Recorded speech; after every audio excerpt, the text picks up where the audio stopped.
WNST, Towson, Baltimore, and Baltimore Positive, still broadcasting in high quality AM sound at AM 1570. Make sure you're setting we can be number 6 if you want. We don't need to be 1, 2, 3, 4, 5 on the car dash over Coons Baltimore Ford. We'll take anywhere that we are assigned. Dennis Koulatsos is going to join us right now to talk about the aftermath of injuries, 1-point victories, come from behind victories, backup quarterbacks, Pittsburgh week, and his tweet that I errantly turned into something that it wasn't, which Dennis, I'm going to let you, because you tweet more than I do on game day, and I actually retweeted you because the stadium was kind of empty, and I thought you and I were sort of pointing out that people had left or weren't there in the second half, and as it turns out, I just made a tremendous mistake that it was halftime and the seats were empty. Yeah, I was just looking at I was taking a picture of Marshall Yanda's name in the Ring of Honor, so that was the intention of my tweet. It was really unintended to show how many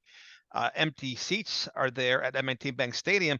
But Nestor, that's nothing new. You and I have discussed that all season long, and even last year and the year before that and the year before that. Now, I can tell you this much, that at the club level where I sit at now, on the sunny side of the stadium, everybody's there. It's just most of the people are inside, drinking, eating, having a good time with their friends, watching it on TV. That's not for me and half of the other fans that want to be in the stands and actually cheer on the team. The upper deck, lower deck, though, it's about a 50% absentee ratio there for the Ravens faithful. It is interesting why people go to games, like younger people, right? You have kids. I have a kid. My kid's pushing 40. My kid's 37. My kid went to every game in the 90s, into the aughts. He got married. I got married. The tickets started to come with a fee for him instead of for me. And it's like baseball. They build these decks out in the outfield, and people are there. It's more of a cocktail party. It's more like the lawn at Merriweather than it is, or a movie you talk during, than really this participatory thing that used to make coming to Baltimore visiting quarterback. That advantage through whatever Dick has, Steve Bisciotti, the Wembley knee, the transition from Flacco to Lamar, the aftermath of winning, the modern fan, gambling, staying at home, big screen TVs, betting on mobile on my phone, all of that has moved this thing to a place where, like, the reason I'm not there is very obvious. There's one guy who's bullied me, who's thrown me out, who has more power out there than he should. Otherwise, my wife and I would have been there freezing our ass off, spending $300, standing in the front row in the front seat. We never missed a play for 26 years. Never missed a play. I didn't even pee during games, literally. And that passion is not the same, and I don't know that it'll ever be that, and I don't want to be an old guy, but it really is about the next group of people that are going to come and how they're going to perceive what third down represents and move those chains. And they got this guy that takes his shirt off and runs around and gets $100 for showing up at Christmas party. That's not, that dude ain't, no offense, that's not Wild Bill. That's not Move Those Chains. That's not a symbiotic. Big wheel. We had some legendary guys in his town, Nestor. I got to tell you this too. What you couldn't see on TV was the mass exodus at the end of the third quarter by Ravens fans. And also, with about 7 minutes to go in the fourth quarter, a lot of people just got up and left. And we're talking about a one-score game. You have a team at 7-4, but those folks, for whatever reason, whether it was to beat traffic or they had enough, or they're just not as heavily invested as we are, they left the game, which was amazing to me, Ness.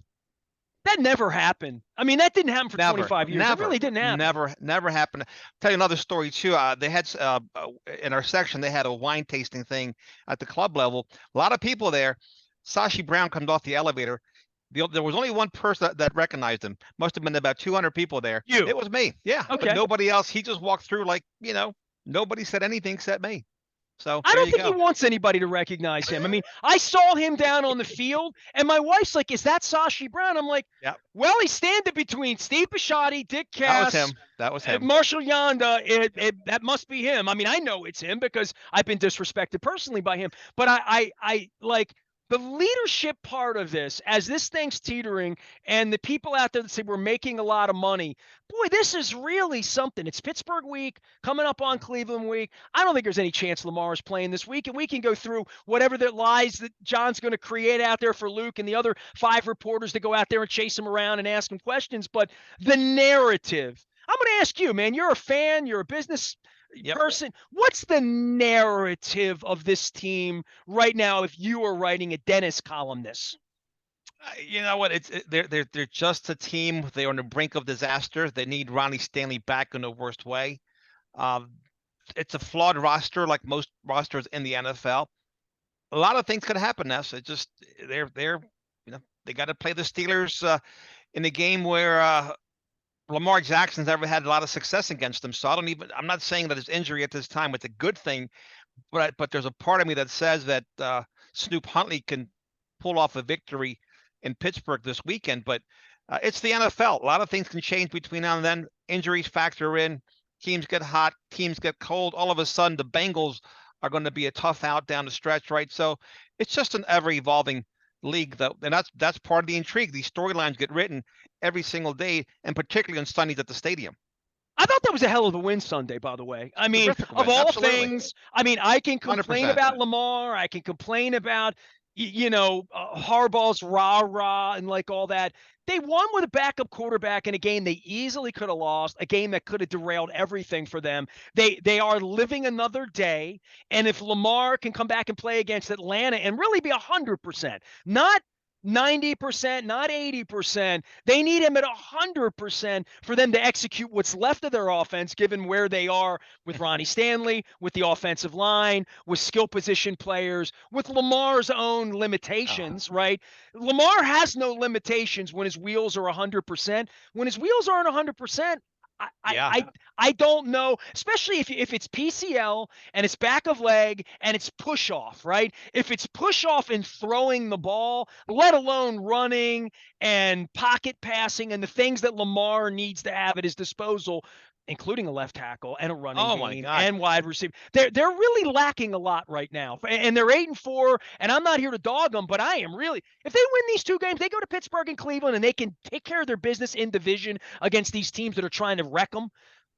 If they're 10-4 on Christmas Eve when Atlanta comes in here, I'll tip my cap. If they can win 2 games without Lamar Jackson in division on the road, I'd be shocked. Yeah, I think they have a good chance to do so. The left tackle's a huge problem. Daniel Falele got really worked. I mean, a couple of times the guy went right around him. His feet was like stuck in concrete, and Lamar got really rocked. Got sacked 3 times in the first quarter alone. And you can tell when Huntley got in there, he sparked the team. There was a different energy. He looked fresh. He looked healthy. He had more bounce to his step than Lamar did. Got a better arm than Lamar. He can certainly throw the out patterns better than Lamar. Certainly not as gifted as Lamar Jackson as a quarterback, but they can win with this kid. Circling back to the stadium, Ness, I was looking for tickets Sunday morning.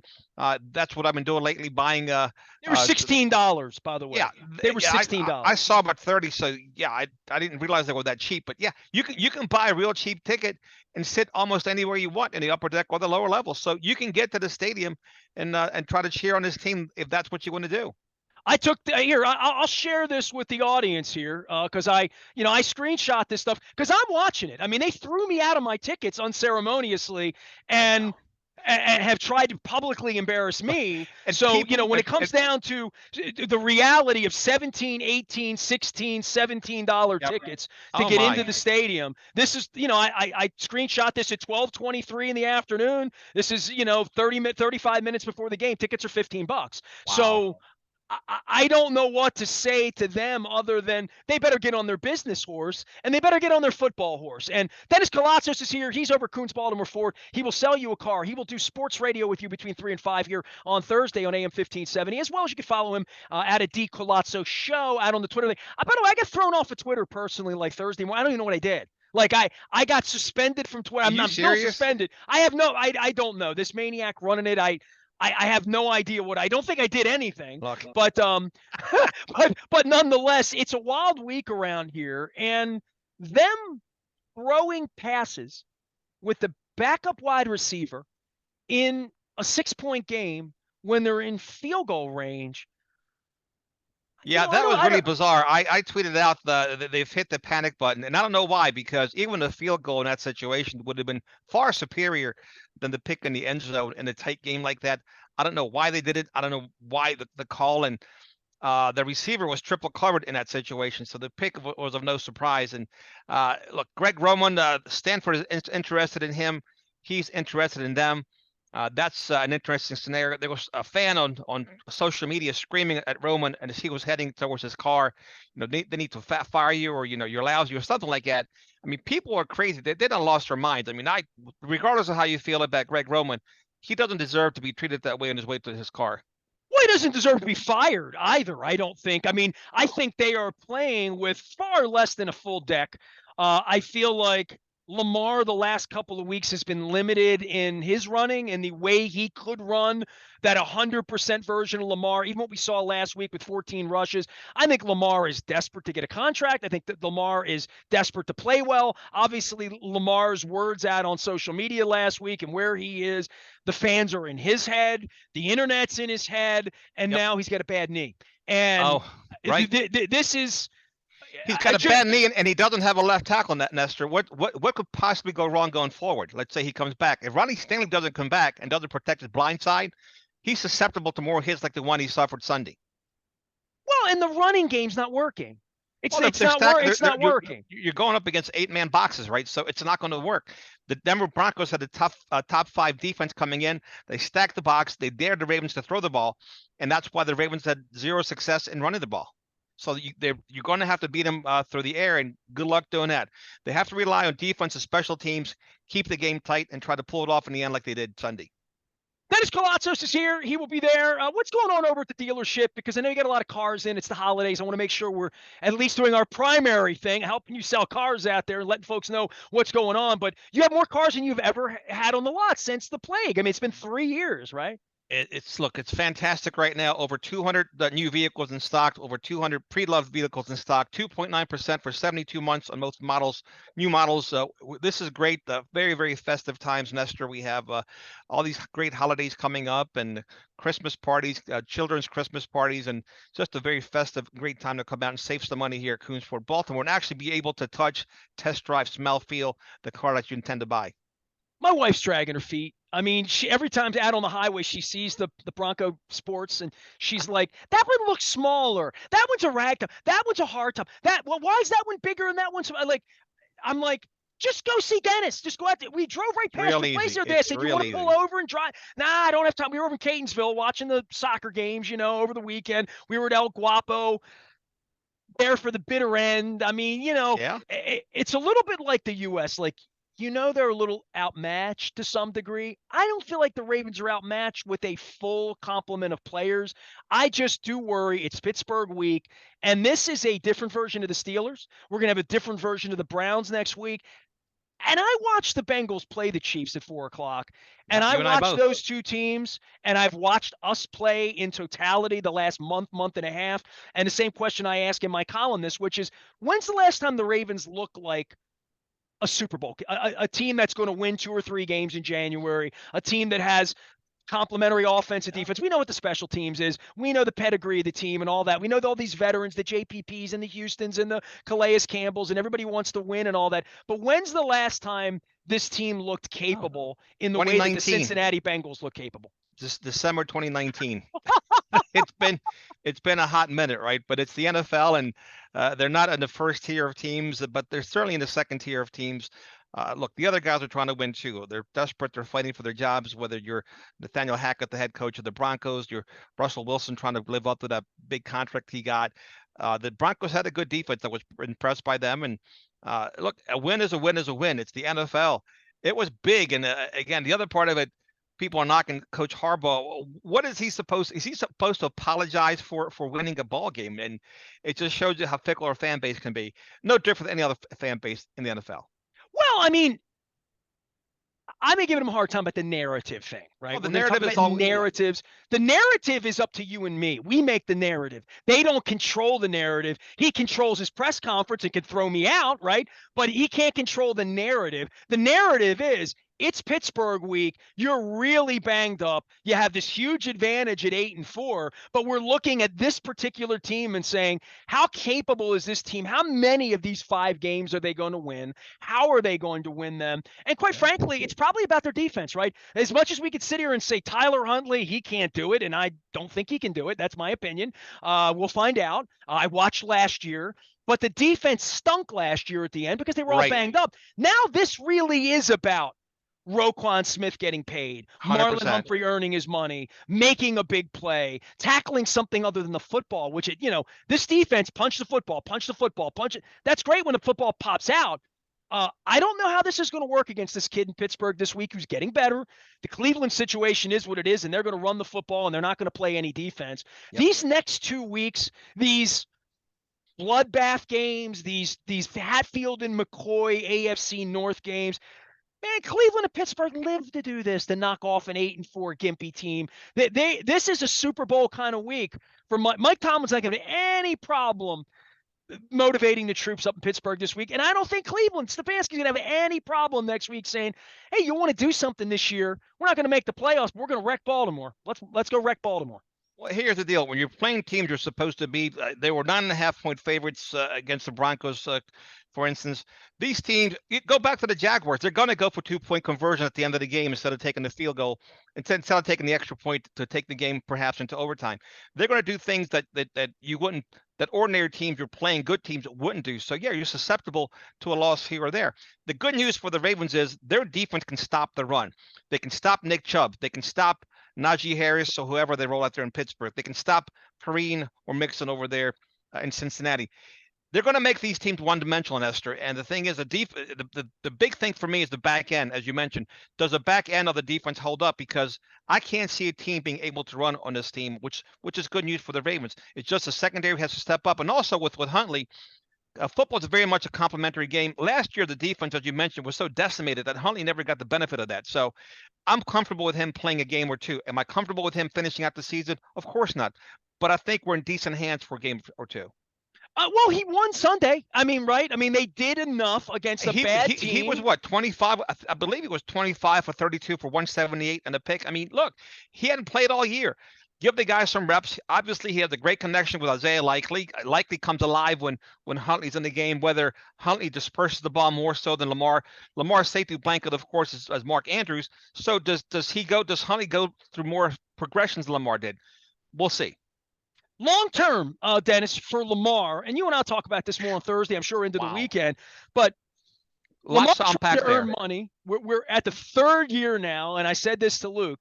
I remember during the plague in 2020 being up in Philadelphia, and there was nobody in the stadium. They had 10,000 people or whatever. And I remember thinking he didn't look healthy, and he didn't look healthy during October into November 2 years ago. Last year it all ended, right?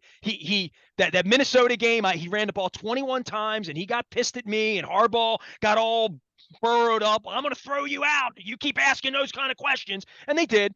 And, I asked him about running the ball too much. He ran the ball 14 times last week, and now he's out again. Yep. And look, it's one thing to love Lamar. It's one thing to love Lamar in shorts in May, even when he's skipping minicamp, right? And he throws the ball and he runs the ball and he's spry and he's young and he's fast and nobody can catch him and he's exciting, he's exhilarating in September. When has he been that in December? When will he ever be that in December after he's been tackled 120, 150, 180, 210 times in a season running into linebackers? It only takes one, right? And that's just fundamental to the night that they drafted him, Dennis. It is a dream. It's beautiful. It's different. It's the new style of football until in the 185th time he's trying to not get hurt. He does in some small way because that's this game. That's this sport. That's what it is. And to think you're going to have a healthy version of him, all I could see was Mahomes and Burrow throwing it around like it's the middle of the year and they're healthy. Joe Burrow looks like he's healthy. And Lamar Jackson, and I'm going to say this out loud, he will never be healthy in December. And I think that was draft night to say that in week 13, 14, 15, 16, you're going to have a healthy version of a quarterback that plays with this style. It's just not – It's not intuitive. It's not smart. It's not the way. It's the reason 31 other teams passed on him, even though they might believe in him, believing he's going to be healthy this time of the year. There's no way to keep a guy healthy who's running in the linebackers 14 times last week. No way. Well, you look at Jalen Hurts of the Eagles, another quarterback that runs 380 yards through the air, Nestor, and A.J. Brown, Devontae Smith. He's got weapons. That's the other difference between a Hurts and Lamar Jackson. So the Ravens haven't done an exactly great job of getting him that wide receiver one. When you talk about the Eagles, they have two wide receiver ones. So it just goes on and on. But he before he even got hurt, Nestor, I don't know if you noticed, but he had about a 10-yard run up the middle.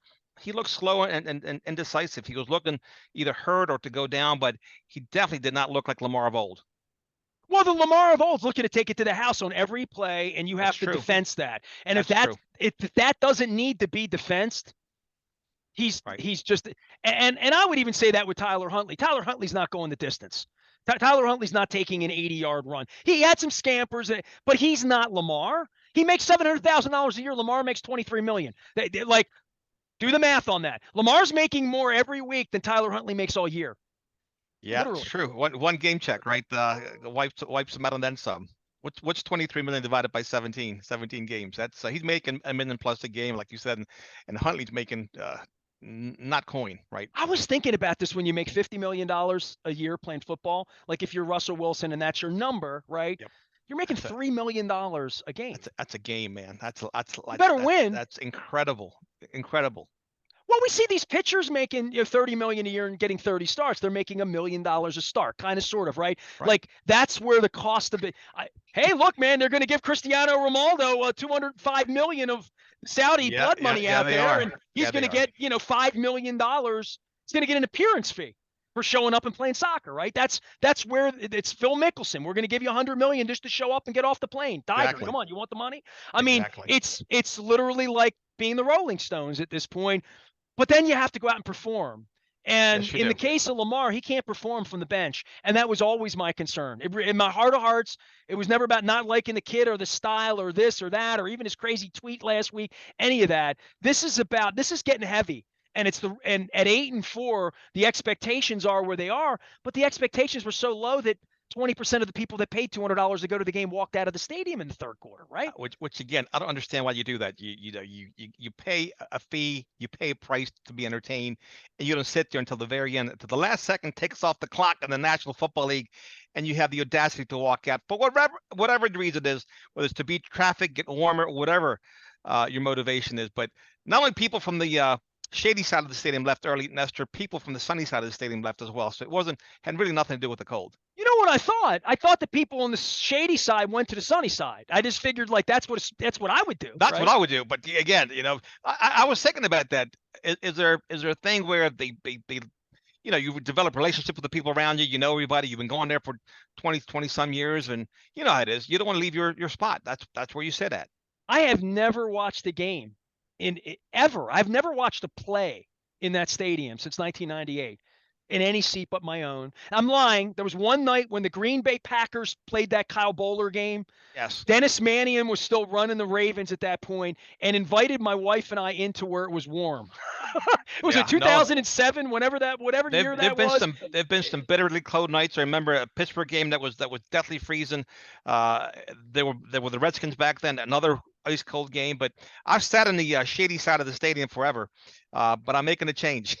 Oh, I'm making a change. I'm considering sweating in the summer, but the big benefit is in the winter when the sun's out. There's probably a 20-degree difference in how it feels anyway from one side to the other, easily. Well, you want to talk about crowd issues? Christmas Eve against the Atlanta Falcons. Yeah, there's not going to be a home field advantage that day. And that's a Saturday too, isn't it? It's on a Saturday. Yeah, and they got a short week that week. Like all the next couple of weeks, this is where John Harbaugh's earning his $10 million a year. Really. Here's a question for you today. I was thinking about myself, and I was watching the Ravens players on the bench and Lamar before he got injured with his hand in his pocket. Why don't they move the Ravens sideline to the sunny side of the stadium versus the cold side? I think they like the locker room being right behind the bench.